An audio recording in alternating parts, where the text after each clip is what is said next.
தமிழ்நாட்டில் மேலும் 2 mini tidal பூங்காக்களை அமைப்பதற்கான டெண்டரை கோரியிருக்கிறது தமிழ்நாடு அரசு. இது சார்ந்த கூடுதல் விவரங்களை நம்முடைய சிறப்பு செய்தியாளர் அபினேஷிடம் கேட்கலாம்.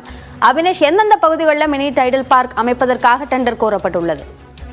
கரூர் மற்றும் திருவண்ணாமலை மாவட்டங்களில மினி டைடல் பூங்கா அமைக்க முதல்கட்ட பணிகளை தமிழ்நாடு அரசு தொடங்கியிருக்கிறது.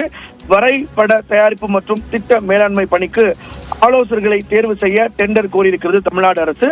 தமிழ்நாட்டின் தகவல் தொழில்நுட்பம் சூழல் அமைப்பினை மாநிலம் முழுவதும் விரிவுபடுத்தும் வகையில் 2ஆம் மற்றும் 3ஆம் நிலை நகரங்களில் மினி டைடல் பூங்காக்கள் அமைக்கப்பட்டு வருகின்றன.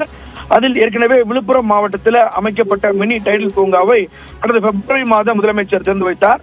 அதன் தொடர்ச்சியாக தஞ்சை மற்றும் சேலம் மாவட்டங்களில் கட்டப்பட்டுள்ள மினி டைடல் பூங்காக்களை கடந்த 23ஆம் தேதி அன்று முதலமைச்சர் மு.க.ஸ்டாலின் திறந்த நிலையில கரூர் மற்றும் திருவண்ணாமலை மாவட்டங்களில மினி டைடல் பூங்காக்கள் அமைக்கப்படும் என கடந்த ஜூன் மாதம் சட்டப்பேரவையில தொழில்துறை அமைச்சர் டி.ஆர்.பி. ராஜா அறிவித்திருந்தார்.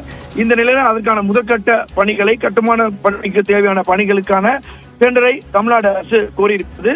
குறிப்பாக இந்த கரூர் மற்றும் திருவண்ணாமலையில மினி டைடல் பூங்கா அமைப்பிற்கான வரைபட தயாரிப்பு மற்றும் திட்ட மேலாண்மை பணிக்கு ஆலோசகர்களை தேர்வு செய்ய டெண்டர் கூடியிருக்கிறது.